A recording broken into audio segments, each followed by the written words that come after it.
La luz del pasillo. Un programa radio de libros.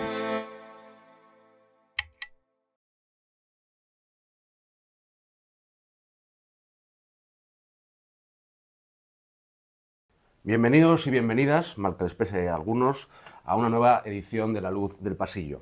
El próximo día del 6 de septiembre se cumplirán 100 años del nacimiento en Oviedo de Ángel González, uno de los poetas más conocidos y reconocidos en las 6 últimas décadas de la poesía española. Destacadísimo miembro de la llamada generación de los 50, su poesía de línea clara ha concitado y concita hoy en día el aplauso de la crítica y sobre todo de la quiescencia del público en un país en el que los poetas no suelen, desgraciadamente, ocupar escalafones muy altos de popularidad. Joaquín Sabina dibujó un retrato del poeta en una de las canciones que decía: González era un ángel menos 2 alas, González era un santo por lo civil, un dandy con un ojo a la funerala, tan rojo, tan Oviedo y tan zascandil. Hilaba en los garitos de mala nota boleros de Machín con Juanín de Mieres, apurando esos whiskies en los que flotan la luna de las golfas y los crupieres. El propio Ángel González se definió así en un poema: para que yo me llame Ángel González, para que mi ser pese sobre el suelo, fue necesario un ancho espacio y un largo tiempo. Hombres de todo mar y toda tierra, fértiles vientres de mujer, y cuerpos y más cuerpos fundiéndose incesantes en otro cuerpo nuevo. Solsticios y equinoccios alumbraron con su cambiante luz, su vario cielo, el viaje milenario de mi carne trepando por los siglos y los huesos. De su pasaje lento y doloroso, de su ida hasta el fin, sobreviviendo naufragios, aferrándose al último suspiro de los muertos, yo no soy más que el resultado, el fruto, lo que queda podrido entre los restos.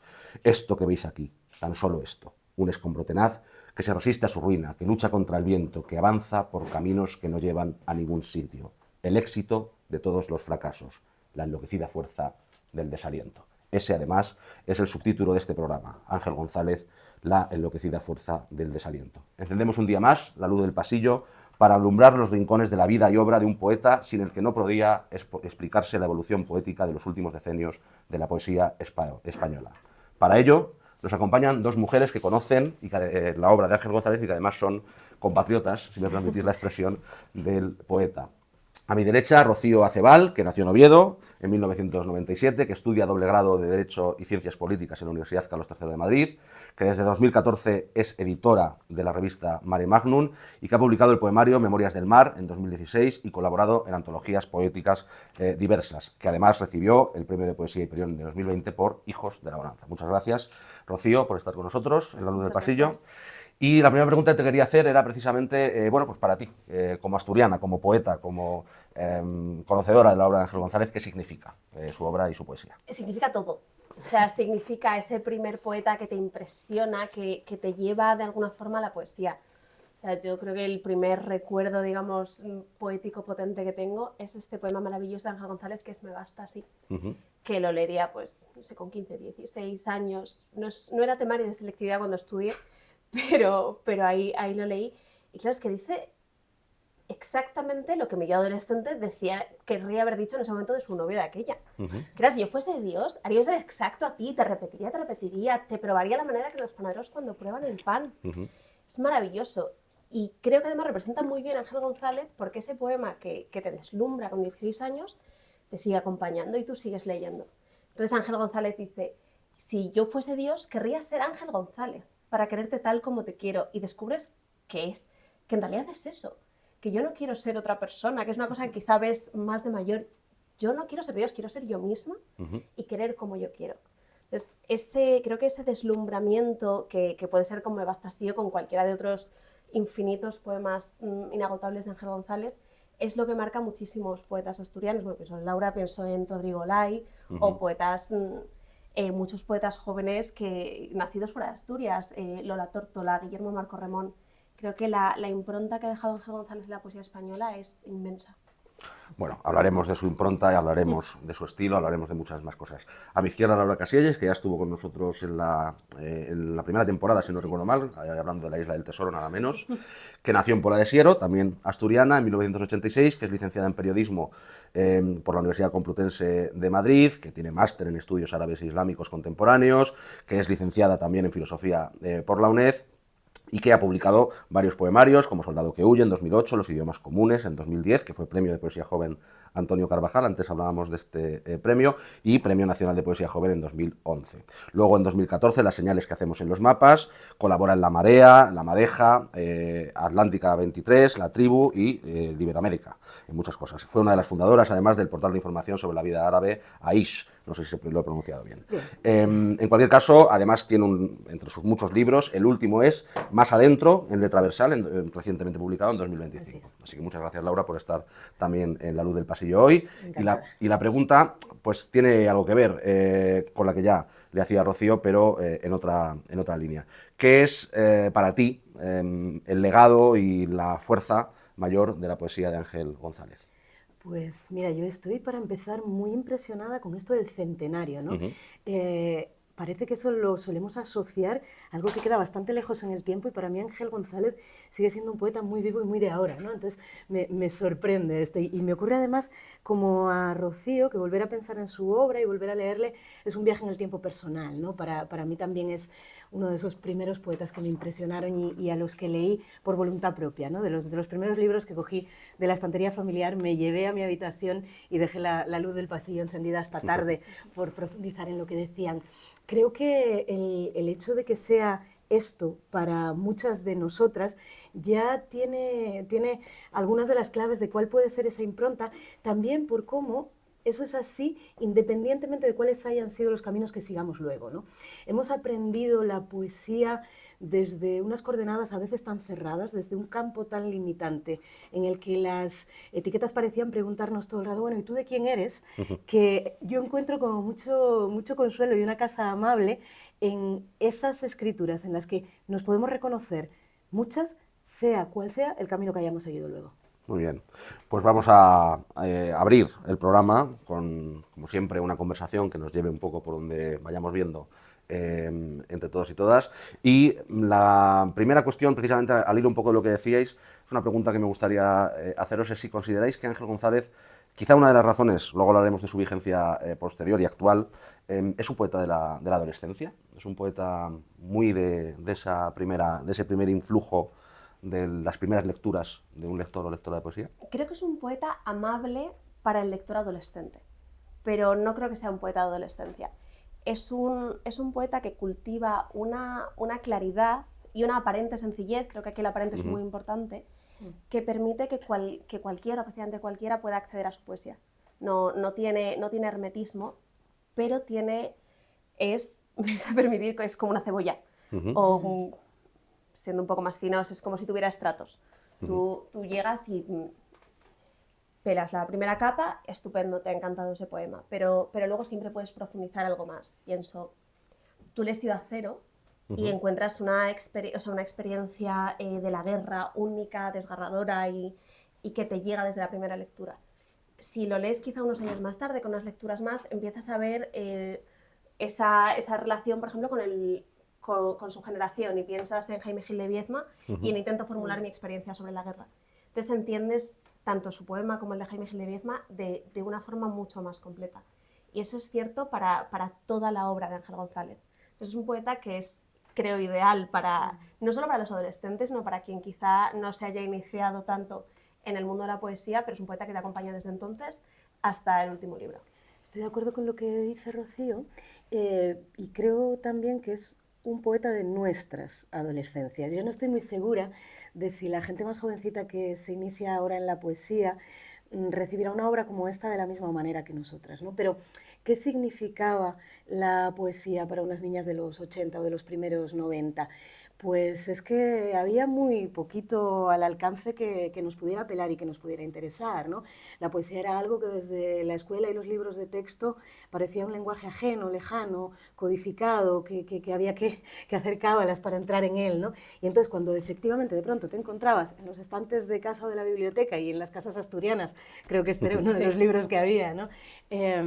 Pues eso, pues poemas como los de Ángel González, Jaime Gil de Viedma también, ¿no? O un Miguel Hernández, yo qué sé, gente que te hablara con un lenguaje más cercano a ti del que podían tener esos otros poetas que leías en los libros de texto y que estudiabas para los exámenes, pues claro, te decían algo que te hacía habitable la poesía. Yo no sé ahora si, teniendo en cuenta que hay mucha más poesía publicada, que ya ha habido, ¿no?, otras estéticas, otras poéticas, otras líneas de escritura que están muy disponibles y muy accesibles, a una persona de 13, 14, 15 años le hablará de este mismo modo. Creo que igual no tanto. Ojalá sí, pero no lo sé. Bueno, vamos a hablar un poquito, por empezar, cronológicamente y sobre todo en cómo se construye la obra y la personalidad y la poesía de Ángel González, del contexto en el que inicia su escritura, que evidentemente es un contexto absolutamente determinado por lo que es la posguerra, por lo que es la guerra civil. Él es un niño en la guerra civil, pero vive de una forma intensísima, primera adolescencia y la edad adulta, la posguerra, la dictadura, la represión, en una tierra además, vosotras sabréis perfectamente esto, bueno, pues especialmente atacada por el franquismo y por el régimen dictatorial, y bueno, pues yo creo que eso se traslada de una manera muy clara y muy evidente, especialmente en sus primeros poemarios, ¿no? Es decir, es curioso como hoy, cuando hablas con alguien, generalmente, o por lo menos esta sensación que yo tengo, no sé si la compartís, cuando hablas de Ángel González se tiende a ver como un poeta efectivamente bueno, pues muy optimista, un poeta luminoso, pero también es un poeta de la subjetividad, de la melancolía, de esa España gris, del franquismo, de la dureza de la represión, etc. No sé si estáis de acuerdo con esto o no, que sería maravilloso por otra parte. Sí, para mí en Ángel González hay esas dos vertientes. Es un poco parafraseando esta cita de Gramsci, tiene el pesimismo de la inteligencia y el optimismo de la voluntad, tiene ambas. Y además las manifiesta. Creo que es muy interesante aquí ver cómo trata la diferencia entre porvenir y futuro. Él habla del porvenir como lo que Dios quiera, como esa historia a la que uno se ve impulsado, que no tiene salida. Y lo trata como una mentira. Nos dicen, no, lo que hay es un futuro. Y el futuro se construye. O sea, marcha, ¿no? Efectivamente. O sea, el futuro es lo que hacemos juntos. Estaba buscando, tengo aquí por plantear, digamos, directamente la diferencia. Él dice, te llaman por venir porque no vienes nunca. Y del futuro dice, el futuro es otra cosa. Es lo que decía ahora mismo Laura, es otra cosa. Pienso, tiempo de verbo en marcha, acción, combate, movimiento buscado hacia la vida. Y termina diciendo, mañana no será lo que Dios quiera. O sea, creo que hay un vitalismo hacia el futuro que parte de una consciencia de un pasado tremendo, trágico y durísimo, pero que no pierde ni siquiera, casi, me atrevería a decir que ni siquiera en su último libro, en Nada grave, pierde, aunque sea una chispa de ese vitalismo, pero no sé si Laura coincide. Totalmente, y además pensaba en esta misma diferencia entre porvenir y futuro que tú estabas señalando, igual que también en esa otra manera de formularlo magnífica que tiene, que es el título de uno de sus libros, ¿no? Sin esperanza, con convencimiento, que es como que ahí está todo dicho. Creo que la palabra vitalismo es clave también para entenderlo. Me parece que lo que aporta en su poética es como una lucidez enorme, mirar las cosas sin certezas previas, por así decir, que en esto quizá hay algo de generacional, si hablamos también de la generación de los 50, ¿no? Como ese haberse descreído de casi todo, no tener dioses ni ideologías a las que rendir lealtades, sin que eso implique no tener un compromiso muy fuerte con ciertos valores y maneras de estar en el mundo, ¿no? Pero que no vienen dados de antemano y con programa, sino que se están preguntando constantemente. Algo que creo que es muy clave también en su escritura y en su manera de mirar es esa extrañeza sobre las cosas. Para empezar, esa extrañeza de estar vivo, ¿no? El poema que leías al principio, claro. Para que yo me llame Ángel González han tenido que pasar un mogollón de cosas, ¿no? Sí. Pero esa extrañeza está ante todo, ante el tiempo que pasa, que sea otra vez invierno, que sea primavera, que sea miércoles, ¿no? También trasladar ese asombro a través del lenguaje, desgranando lo que hay detrás de las palabras y qué están diciendo entre líneas, ¿no? Para mí esas son también, sí, algunas de las claves que explican ese balance también entre luz y sombra, ¿no? Al final los poetas de esa cierta estirpe de la luz, que van como eligiendo el amor y eligiendo decir, bueno, pero el vitalismo es una opción de vida, no es que no vean las sombras, las ven y las nombran y las tienen muy claras. Por eso la luz es importante, ¿no? Si todo es luz no importa tanto, pero cuando está la sombra presente, sí. Vamos con lo de la generación de los 50. No sé si compartís, bueno, toda etiqueta literaria tiene sus pros y sus contras, sirve quizá para adentrarse en una serie de poetas que coinciden en un tiempo, un espacio, a veces con una temática, a veces con un estilo, con elementos que sí que son semejantes, pero otras veces también son etiquetas muy confusas, ¿no? La generación de los 50, ¿cómo la veis? ¿Veis que es realmente una propuesta generacional? ¿Cuál es el papel de Ángel González en esa generación? Y sobre todo, bueno, pues también para aquellas personas que nos ven, que no tengan a lo mejor un gran conocimiento de la propia obra de Ángel González y de la generación de los 50, pues bueno, aclarar algunos de estos extremos. ¿Cómo lo veis? Yo creo que ellos mismos y ellas mismas decían que no eran tanto una generación como algo así como una promoción, ¿no? Una coincidencia en el tiempo y en el espacio. Si algo caracteriza a ese grupo de poetas que escribieron en un mismo momento y en un mismo contexto social, es su heterogeneidad, a mi entender, ¿no? Poco tiene que ver un Ángel González con una Moneda, una Paca Aguirre con un Valente, una Julia Uceda con un, no sé, Caballero Unal, ¿no? Digamos que partían de ese mismo descreimiento que decíamos antes, de ese no querer sobre todo estar en la oficialidad, pero esa búsqueda de la libertad cada cual la hacía a su manera, como no puede ser de otro modo. Y a mí esto es lo que más me interesa al leerles y al leerles como grupo, ¿no? Vuelvo otra vez a lo que decía al principio. Si luego hemos reducido esos legados, eso ha sido problema nuestro y de nuestras etiquetas.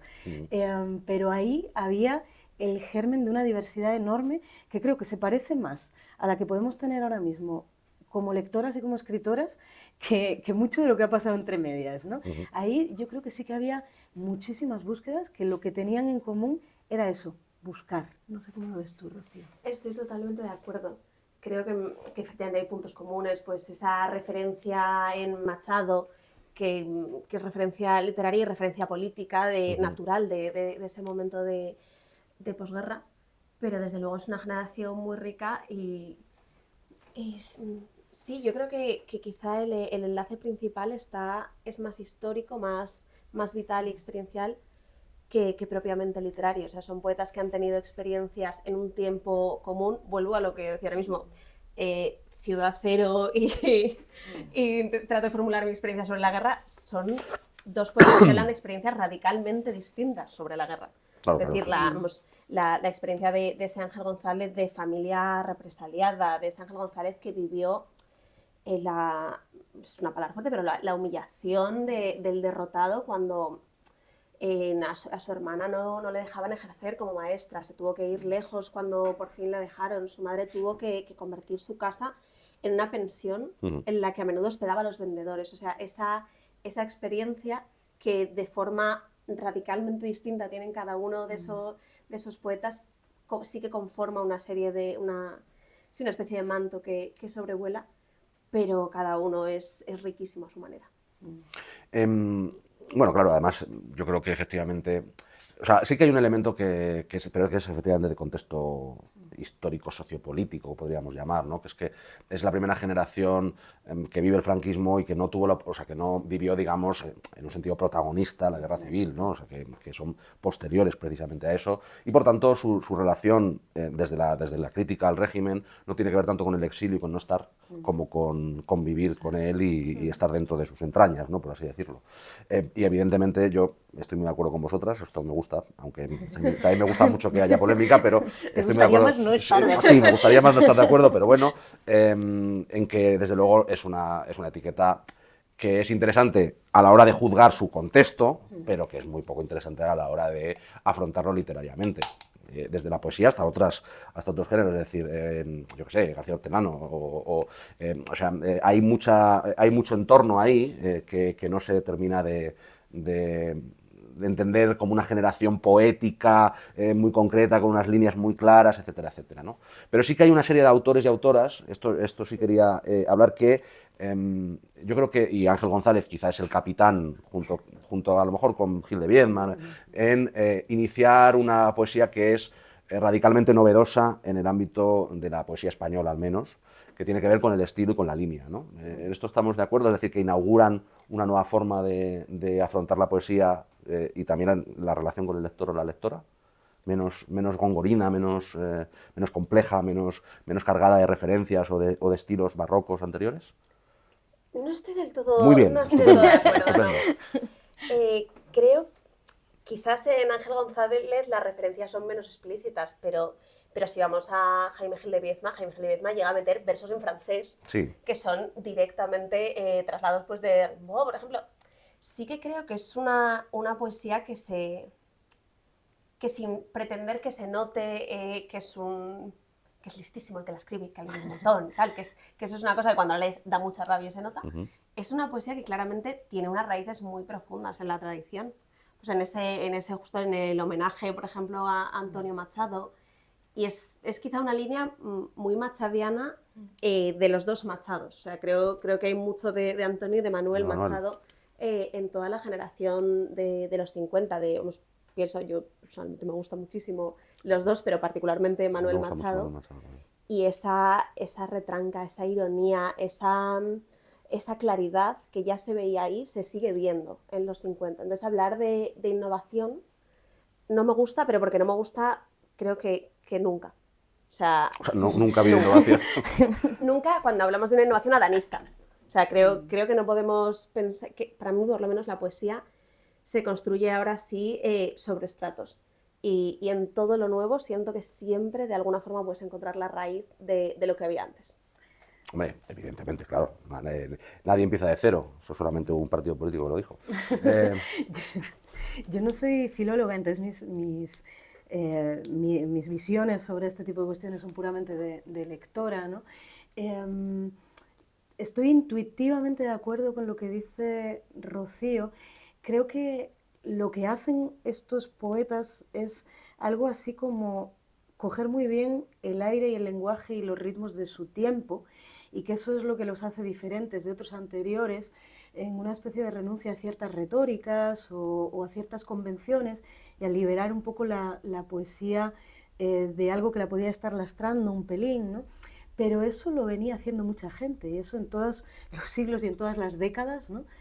Sería bastante trampa pensar que en la poesía española, o de tradición española, y digo conscientemente española, o sea, de la península, porque la hispanoamericana va por otras vías, sería trampa decir que ha habido sobre todo solo más barroco, más oscuridad, más hermetismo. No es del todo cierto, ¿no?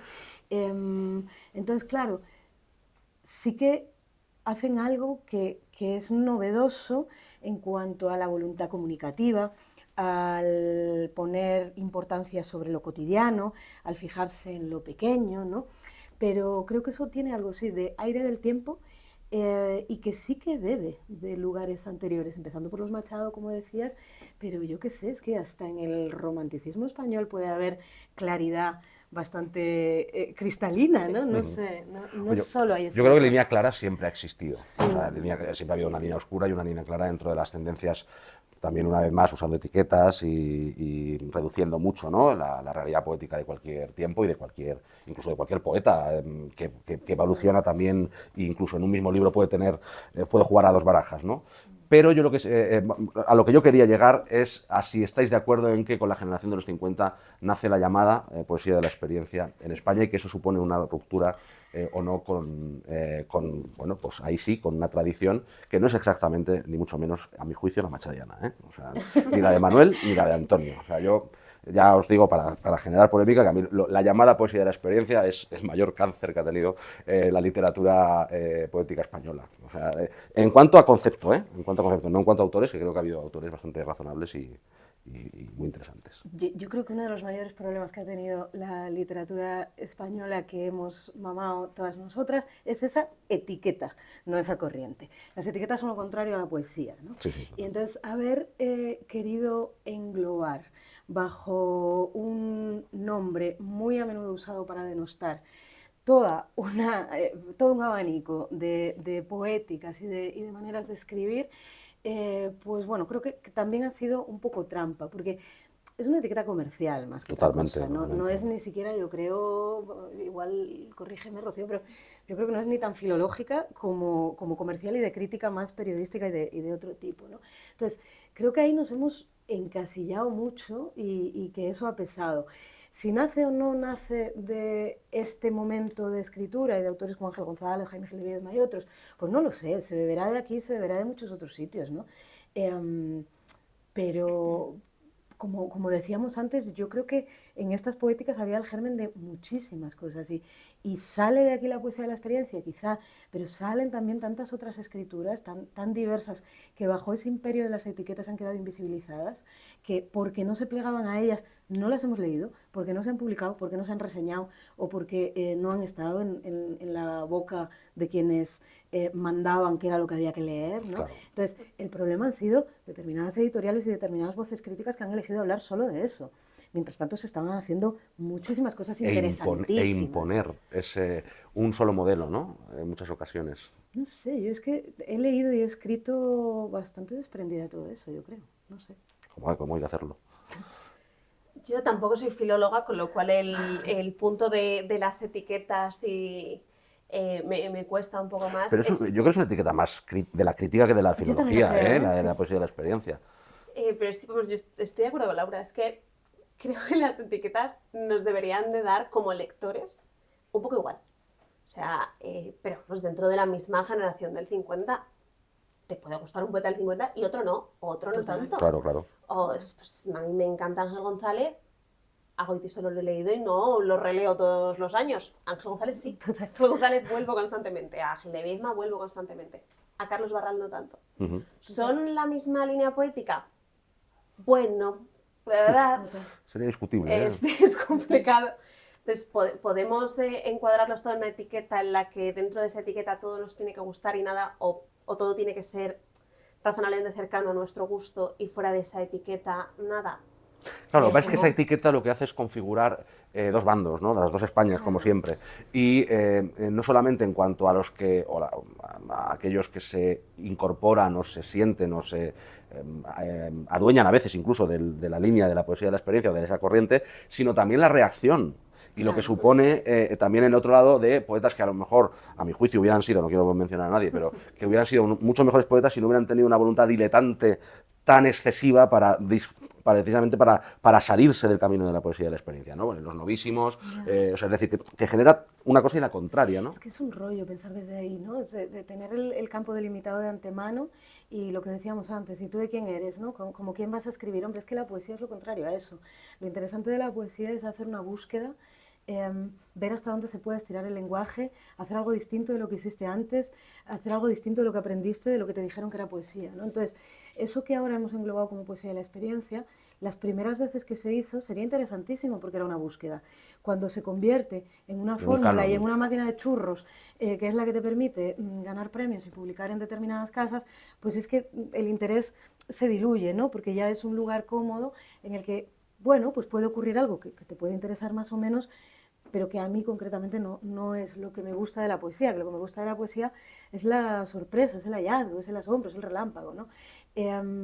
Eso me puede ocurrir con estéticas de lo más diversas, ¿no? Como decíamos, me puede ocurrir con Gil de Viedma y con Gamoneda, yo qué sé, no, y eso es lo bueno también, Claro. ¿no? Ese es el gusto. Por tanto, casi estáis respondiendo a la pregunta a la que yo también iba encaminado, que es, ¿consideráis que Ángel González es un poeta de la experiencia? Antes hablábamos tú y yo fuera de antena que para ti no. Yo qué sé. No Bueno, tengo ni idea. antes decías Digo, que no. no, pero un no, porque, en cualquier caso, porque escribí antes de la etiqueta, ¿no? Entonces, si luego se quieren aplicar a posteriori categorías a la obra de la gente, pues yo qué sé, es que además también de qué Ángel González estamos hablando, ¿no? El Ángel González de Áspero Mundo, que recoge la línea machadiana y está mirando a Castilla desde esa ventana, el de Tratado de Urbanismo, que es prácticamente poesía social, si le queremos poner esa etiqueta, o el de los últimos poemas intimistas. Es que poesía de la experiencia, bueno, no sé. Decía él esto también, que él hacía una poesía de la ocurrencia, ¿no? Y explicaba ocurrencia no como el ingenio, no como la chispa así pasajera, sino ocurrencia como las cosas que ocurren, las cosas que pasan. Si hablar de las cosas que ocurren, las cosas que pasan es poesía de la experiencia, bueno, entonces igual en algún sentido, ¿no? Si es esa otra cosa que hemos aprendido luego y que nos da un poco de pereza, pues no lo creo. Estoy de acuerdo, es que ni quiero ni me siento capacitada para encasillar a Ángel González. O sea, para mí, y eso que alguien determine en qué etiqueta encaja, para mí Ángel González es ese poeta de, pues lo que decía antes, de la claridad, de la aparente sencillez, ese poeta que te habla de tú a tú y que para mí lo que se caracteriza es por un respeto y un compromiso con el otro. No sé si esa es la vocación de la poesía de la experiencia o no, no lo sé. Yo creo que no. Pero para Vamos, mí de la llamada no, desde luego, vamos. Pero para mí El sí es la compromiso no vocación existe, de no la sé. poesía de Ángel González. Esa, vamos, que viene de lo mismo, de esa idea de porvenir y futuro, es un compromiso con el otro, con el futuro, con la sociedad, con hacer algo, con una utilidad de la poesía que a veces niega en preámbulo a un silencio, a la que vuelve, con ese denostar a los poetas que se dedican a cantar a la nada y hacer el artificio. Entonces, para mí, ese es Ángel González. El Ángel González ciudadano, el Ángel González que respeta a su lector y que le da la palabra precisa, concreta, exacta que necesita y es inteligentísimo. Si es poesía de la experiencia, estupendo. Si no lo es, pues será que nos gusta más que la poesía de la experiencia. Creo que has dicho algo que me parece clave como para entender su estilo y su propuesta, que es que a lo que se opone claridad es a artificio. Me ha gustado mucho esa manera de verlo, ¿no? Como que no hay nada impostado, hay verdad. Sí. Y luego yo también creo que se desprende una cosa muy interesante, que es que su subjetivismo, su subjetividad, es una subjetividad desde el compromiso. No es una subjetividad desde el yo que se mira y que se aísla completamente del mundo que le rodea, ¿no? Es decir, que hay una relación dialéctica entre la necesidad de hablar del yo y también al mismo tiempo la necesidad de hablar del nosotros y del contexto sociopolítico y también de hacer una poesía, a mí no sé si me gusta el término que voy a utilizar, pero una poesía combativa, en el sentido de que no se encierra, sino que sale. Y también ahí, quizá, por eso escoge él esa línea, ¿no? No pensando en voy a ser un poeta de la experiencia, ni mucho menos, sino pensando cómo quiero yo interlocutar conmigo mismo y con el posible hipotético lector, ¿no? Yo creo que absolutamente. Es que estaba viendo, me tengo aquí anotadas unas citas de esto y de la crítica tan salvaje que hace González a cierta poesía. O sea, en Soneto algunos poetas dice: impura, inútil, honda es vuestra pena. O sea, es que es... Claro, sí, eso es. Claro, en orden poética se ríe diciendo: edifica el misterio, sé puro, no nombres, no ilumines. Iluminar. Es que es lo que decía Laura antes, que Ángel González lo que hace es iluminar desde la duda y desde esa mirada nueva, iluminar nuevos caminos. Esto es, ¿no? Y creo que lo que aúna también algunos de los distintos temas que hay en su poesía, por ejemplo, estos poemas que pueden ser más de observación del mundo, con los poemas de amor, o incluso los poemas más metafísicos, para mí lo que los aúna tiene que ver con la voluntad de encuentro con un otro, ¿no? A través del lenguaje, pero también a través de los cuerpos en el mundo y del estar en común, ¿no? Creo que es un pensamiento muy político, aunque no sea político de la manera explícita. No es panfletario. Eso es, ¿no? Evitaba un poco esa palabra porque, como dice Quique Falcón, a veces no hay nada mejor que un buen panfleto, a veces no hay nada peor que un buen panfleto, ¿no? Pero digamos que él se mueve en esto que claro, décadas más tarde se nos puede hacer un poco más de bola si lo llamamos humanismo, si lo llamamos ética, si lo llamamos un estar en lo cívico, ¿no? Pero que creo que en su tiempo y en quién era Ángel González en el mundo, pues tenía todo el sentido, ¿no? Ese encontrarnos en lo que es ser personas vivas en un tiempo determinado y pensaba en ese compromiso. Como él mismo lo dice, ¿no? En unos versos de ese poema La Paloma, en el que habla de la esperanza, ¿no? Cuando dice: no en el lugar del pacto, no en el de la renuncia, jamás en el dominio de la conformidad, donde la vida se doblega nunca, ¿no? O sea, siempre ese estar en combate contra lo mandado, o algo así, ¿no? Sea lo que sea lo mandado, no sé. Sí, no, es que absolutamente, es que creo que Ángel González escribe para el otro y con el otro. Sí. O sea, es una poesía que parte de esa, ¿cómo decirlo? Parte de que ha visto ya en la propia realidad en la que vive que el hombre puede ser un lobo para el hombre, y aún así él se aferra a ese otro dicho latino, al hombre sagrado para el hombre. Y aún así sigue adelante y cree en un futuro que se construye juntos, cree en una humanidad distinta, cree que habrá palabras nuevas para la nueva historia y que es preciso encontrarlas antes de que se haga tarde. Hay una urgencia porque llegue algo mejor, y hay algo mejor que se construye juntos. Y hay otro componente que creo que también no hay que desdeñar, que es lo gozoso, lo lúdico, el humor, ¿no? en la vida y en la obra, creo, ¿no? Pese a esa impronta de la desolación o de la melancolía, ¿no? También hay una apuesta pues, por el vivir, por el beber, por el Sí, amar, vamos, por el vamos. estar en las calles y Yo me imagino que todo ninguna esto, la ¿no? conocisteis, ¿no? No. Pero vamos, hace poco estuvimos en la, como Luz del Pasillo además, en una especie de acto por el homenaje por los 100 años de Ángel González que hicieron en el Círculo de Bellas Artes, una cosa ahí que nos dieron unos quesos y unas uvas, todo muy bien. La mayoría de la gente que salía allí, que salieron un montón de gente a leer poemas y a contar alguna anécdota, que evidentemente, claro, eran mayores y por eso le habían conocido, destacaba mucho su personalidad, ¿no? Sí. Eso, que era un bebedor estupendo, que le encantaba salir por la noche, que se bebía la vida en los dos sentidos y que a pesar de que a veces también tenía ese punto, bueno, no depresivo, pero sí en el que la angustia le invadía, que era un ser con el que realmente merecía la pena estar. Y yo creo que eso lo lleva muy bien a sus poemas, ¿no? Es decir, es lo que decíamos, ¿no? Sí, escribe para el otro y con el otro, pero nunca se olvida del yo. Por eso yo creo que supera la llamada poesía de la experiencia, que solo se queda en el yo, pero tampoco es una poesía política única y exclusivamente en la que solamente se centra en el otro y en, digamos, la vertiente y la parte más panfletaria, no lo digo como algo malo, sino simplemente como algo definitorio, ¿no? Entonces él conjuga esas dos cosas. Y luego su personalidad también la lleva en ese sentido del humor, en ese chorro de vida que debía ser Ángel González, ¿no? Yo me hubiera llevado muy bien con él, creo. Tiene pinta de que nos habría caído guay, ¿no? Sí. Y con esto que dices, otra cosa que como además es un poeta al que yo creo que también hemos leído mucho desde la obra completa, ¿no? Aparte de leerlo por libros, creo que muchas ya accedimos a él como desde estos palabra sobre palabra, ¿no? Que ya venía reunida. Se puede ver, igual que se ven otros poetas, por ejemplo, pienso en José Hierro también, ¿no?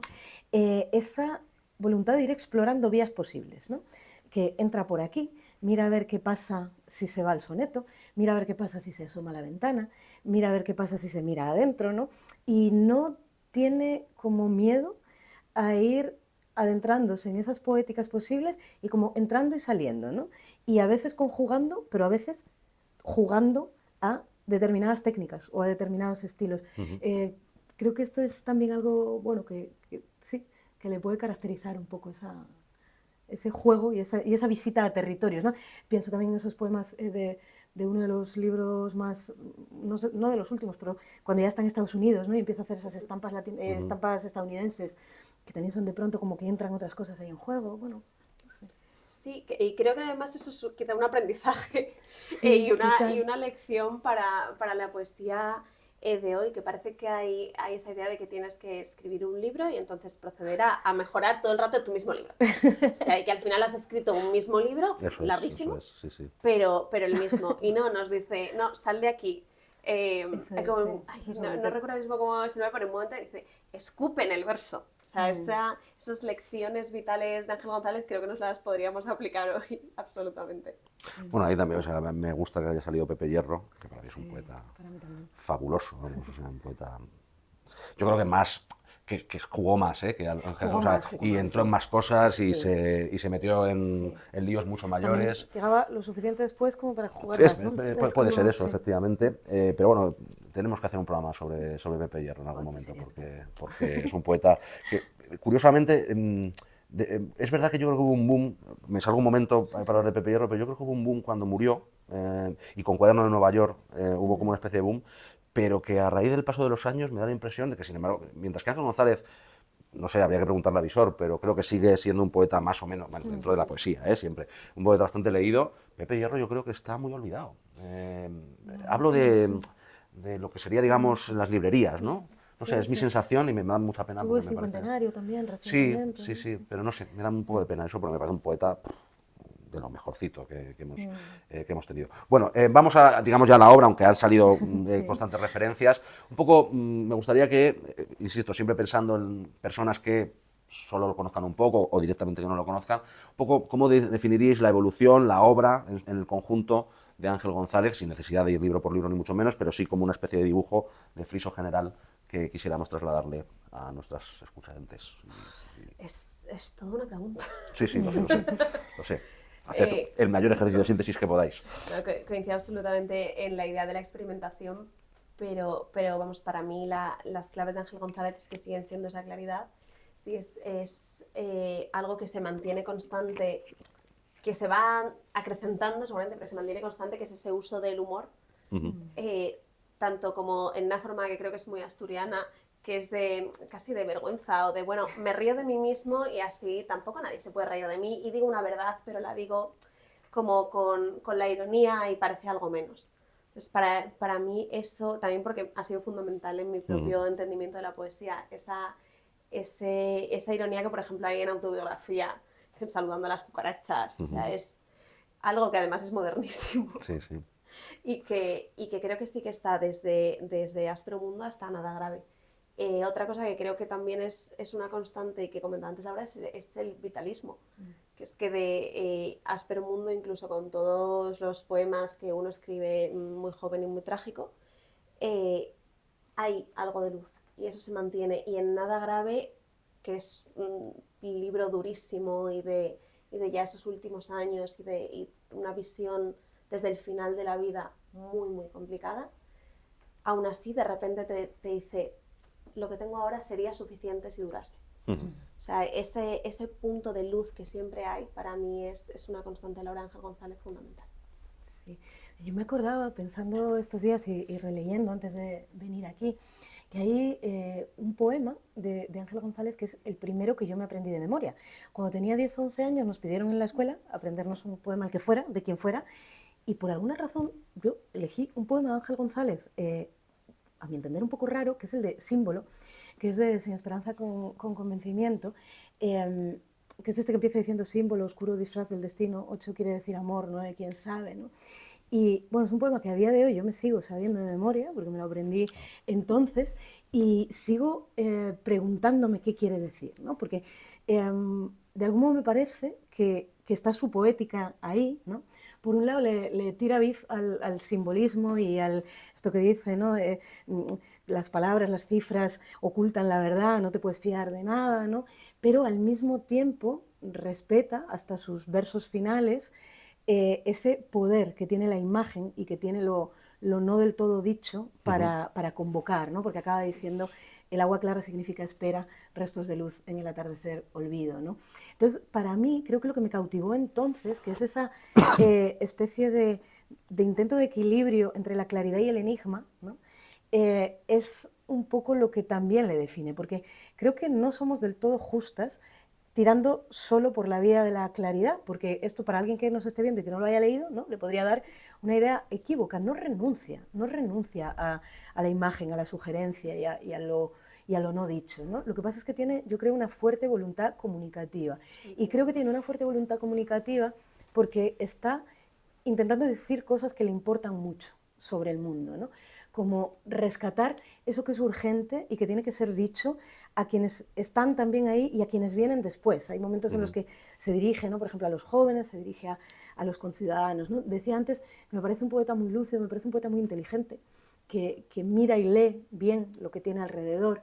La decisión del amor, la no vergüenza al nombrar el amor, ¿no? Como de una manera muy, muy abierta y muy vulnerable.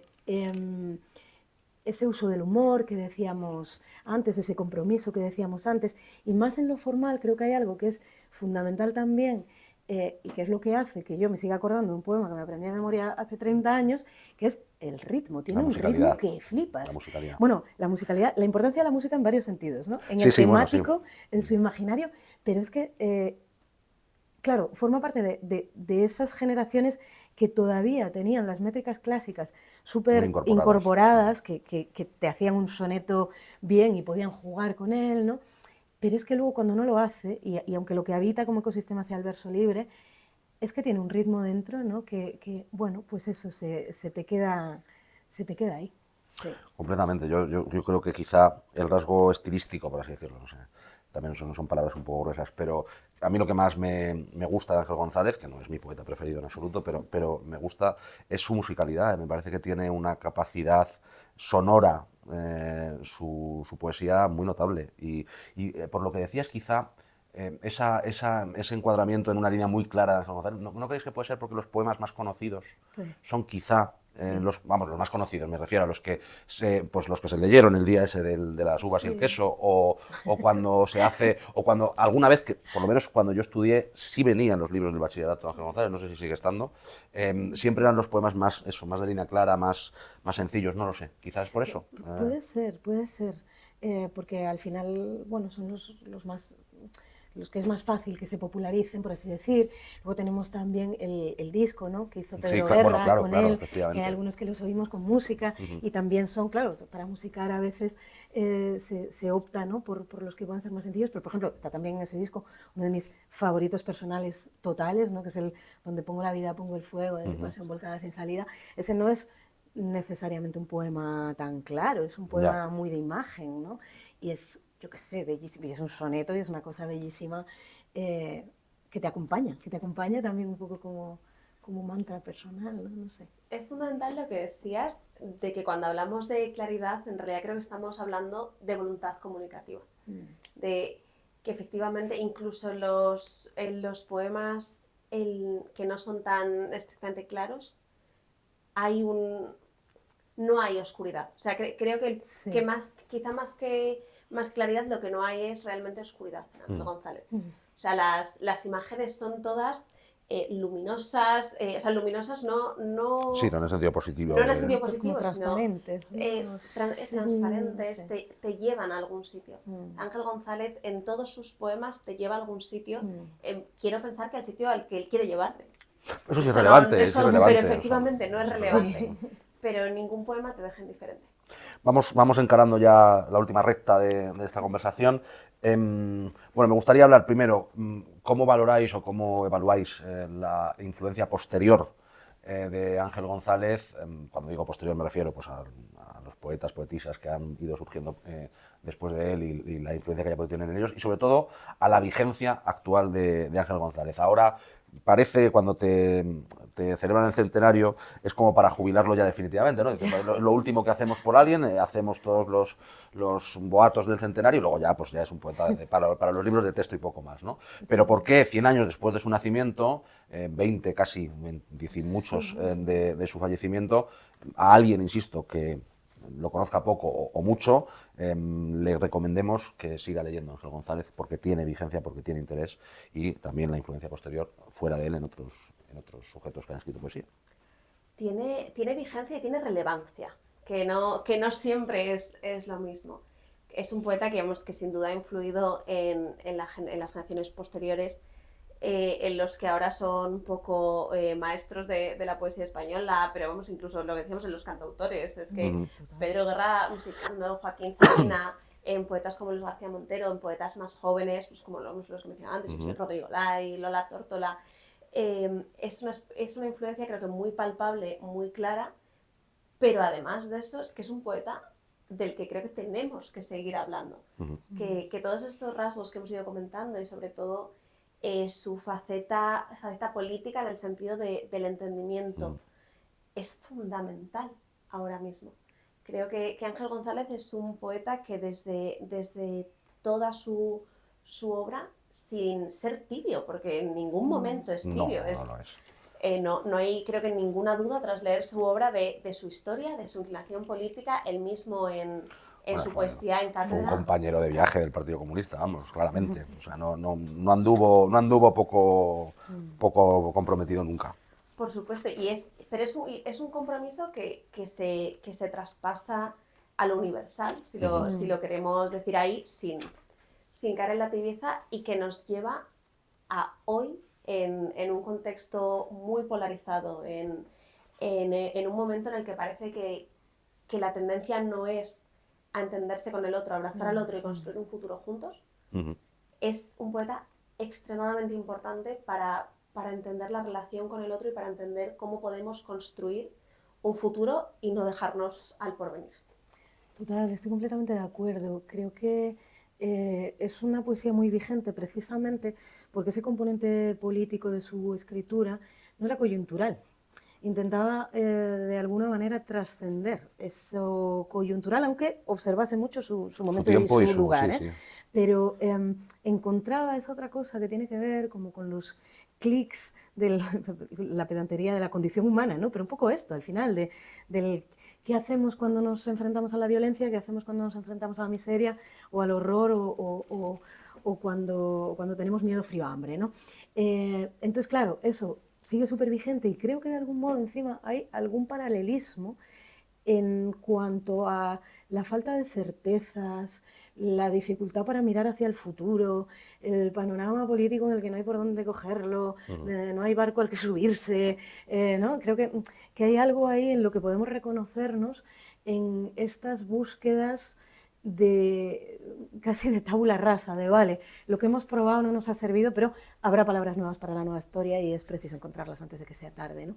Y hacerlo a través del encuentro y hacerlo a través de lo limpio que pueda rescatarse de entre las cenizas, ¿no? Sí, ¿no? Es como, afrontar la sí, desorientación sin esperanza, la desorientación pero con total. convencimiento, ¿no? Eso, O sea, mejor sí. que recurrir a él, ¿no? Sí, yo creo que hay poemas que podríamos leerlos y pensar que han sido escritos hace poco, ¿no? Y en este mismo que os decía antes de símbolo, hay otros de los versos que yo recuerdo y que me acompañan, ¿no? Cuando dice hacia el final del poema, el secreto es sencillo, confianza y desconfianza, olvidar lo aprendido, cerrar los ojos y lo evidente se ensaña con nosotros, pronunciar las palabras elementales, llorar de cuando en cuando, vivir como si nada hubiese sucedido, ¿no?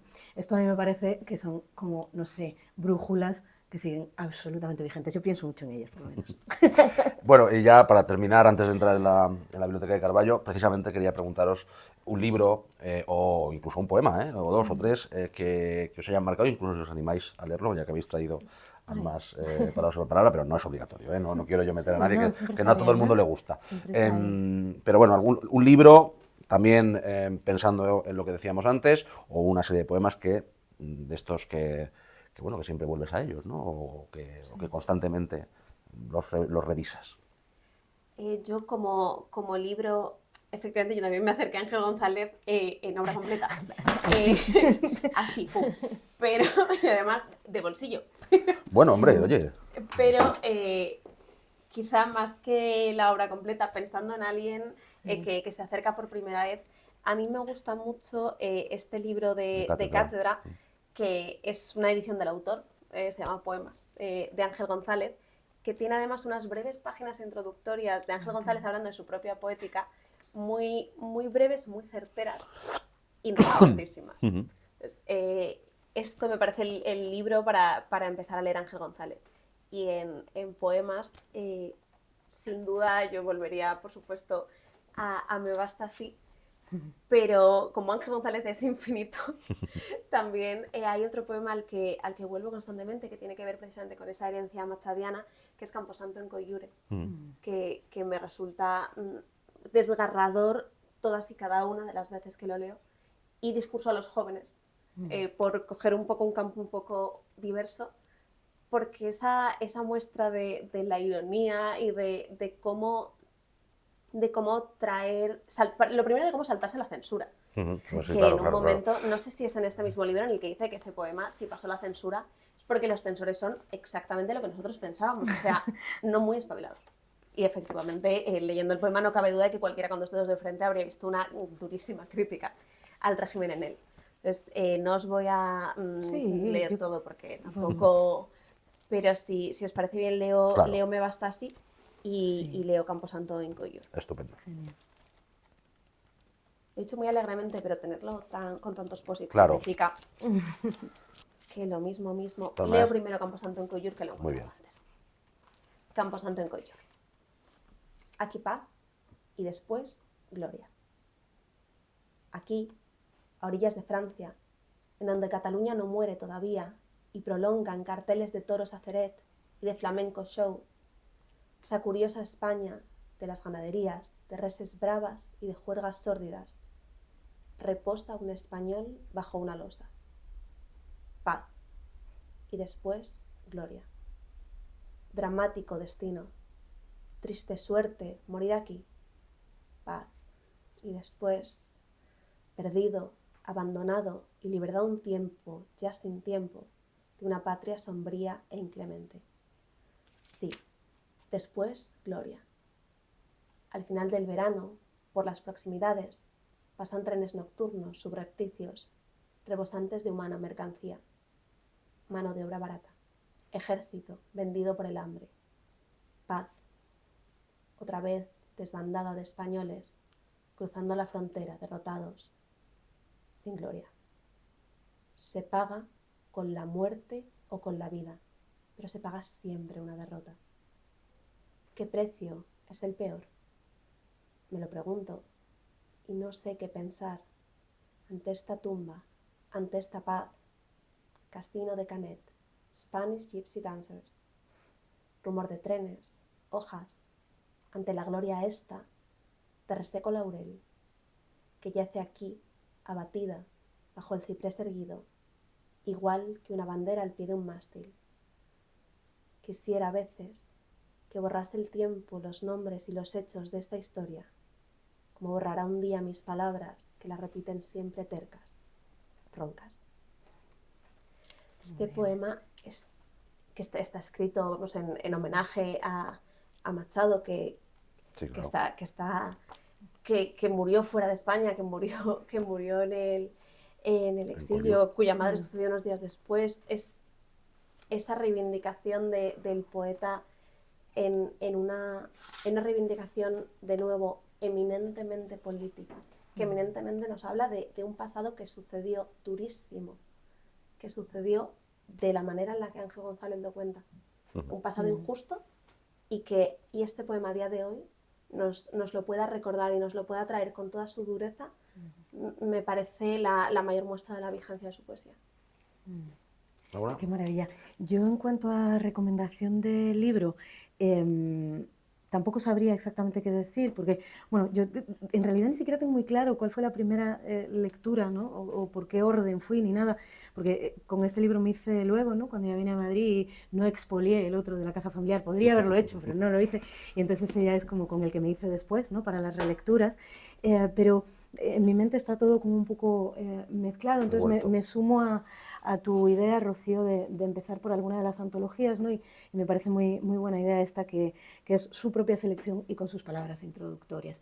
Y en cuanto a los poemas que podríamos leer, pues mira, muchas dudas, porque hay como muchas líneas por las que tirar, pero como tú ya has ido por la vía más política, y hemos mencionado mucho la vía del amor ya también, ¿no? Y esos quizás sean más conocidos, pues voy a optar por este que os decía, que es uno de mis favoritos personales, que es uno de sus sonetos, y que tiene, yo creo, como ese componente vitalista y esa fuerza y ese ritmo del que hablábamos. Donde pongo la vida, pongo el fuego de mi pasión volcada y sin salida. Donde tengo el amor, toco la herida. Donde dejo la fe, me pongo en juego. Pongo en juego mi vida y pierdo, y luego vuelvo a empezar, sin vida, otra partida.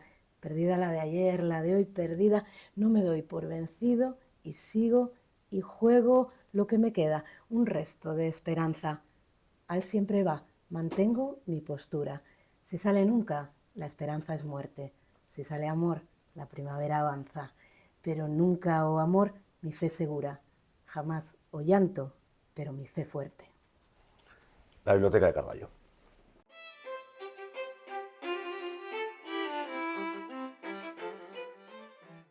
Antes que nada, quería agradecer, como siempre, a la librería Sin Tarima que nos haya cedido sus dependencias en esta librería de la calle Conde de Romanones número 10 para poder desarrollar este episodio de La Luz del Pasillo. Y ahora ya, sin más dilación, vamos con las recomendaciones y si desaconsejáis alguno, pues también con más libros que nos hayan gustado. Pues yo no desaconsejo, porque creo que la atención es muy valiosa como para cabrearnos, y sí que traigo una recomendación que me ha entusiasmado. Es uno de los últimos libros que he estado leyendo, porque además he tenido ocasión de charlar con su autor en una entrevista en el último número que hemos sacado en La Marea. Es este libro, Con E de Curcuspín, de Mario Obrero. A Mario lo conocemos como poeta, pero aquí hace algo así como un ensayo de ensayo, dice él. En realidad son una serie de cartas que Mario dirige a las distintas lenguas del Estado español. Son cartas al gallego, al catalán, al euskera, pero también al asturiano, al aranés, al castellano incluso, que se convierten en una defensa de la diversidad y de la pluralidad, también de literaturas y de maneras de estar en el mundo que tenemos en este territorio. Hay algo muy importante que creo que recuerda él aquí, que es que defender una identidad no es algo que se haga en beligerancia, sino que defender una identidad es defender la posibilidad de que haya muchas otras identidades vivas y en diálogo. Así que con E de Curcuspín, Mario Obrero, en Anagrama. Recién salido. Anagrama, argumentos. Sí. Muy bien. Yo tampoco traigo ninguna de recomendación, pero sí traigo una recomendación que para mí es impresionante, que es Yo canto yo y la montaña baila, de Irene Solá. Es un libro de narrativa para poetas. Sí, sí. Absolutamente. Irene Solá, si no me equivoco, es de hecho también poeta. Es un libro absolutamente musical, con un dominio del ritmo y un control de la historia y de la información que se da al lector, que te mantiene atrapado. Yo lo leí, me confieso lectora del metro, pues lo leía en el metro y decía, ¿y si llego al final de la línea? Realmente no pasa nada, ¿no? Porque no quería soltarlo. Es un libro maravilloso que tiene imágenes potentísimas, que te lleva a flexibilizar tu idea de lo que vas a leer. De repente en un capítulo, pues tu punto de perspectiva de referencia es un corzo y tú voluntariamente lo aceptas. O sea, me parece una experiencia de lectura fantástica que no puedo dejar de recomendar. Estupendo, tampoco desaconsejas. Tampoco desaconsejo. Bueno, yo iba a hacerlo, pero me han censurado desde la dirección del programa y producción, así que no lo haré. Muchas gracias por estar en esta edición de La Luz del Pasillo. Espero que lo hayáis pasado bien. Estupendamente, gracias Muy bien, por muchas invitarme. gracias a vosotros. Y espero que volváis en alguna otra ocasión. Como ya he dicho, gracias a Sintarima y bueno, pues a ustedes lean a Ángel González, hagan el esfuerzo de introducirse en su poesía y sea el centenario o no sea el centenario, en cualquier caso lean poesía. No tenemos muchos lectores los que escribimos poesía, ni siquiera tienen muchos lectores los que la escribían antes. Así que adentrarse en el que es a mi juicio al menos el género más alto, que es la poesía, es una obligación de cualquier persona que, como ustedes, han decidido escuchar o ver un programa sobre libros. Así que esa es mi recomendación fundamental. Y quiero terminar con un poema de Ángel González que es muy corto y que se llama Epílogo como epílogo para este programa, que dice así: cuando el músico guarda el violonchelo en su negro sarcófago, el cadáver de Dios huele a resina. Hasta el próximo programa de La Luz del Pasillo.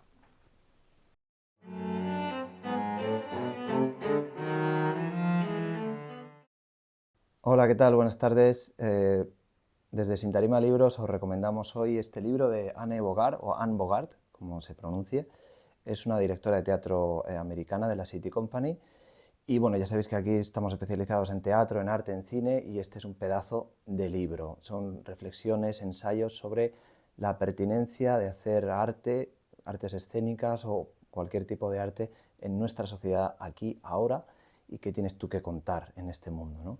Muy recomendable. Antes de actuar, de Anne Bogart.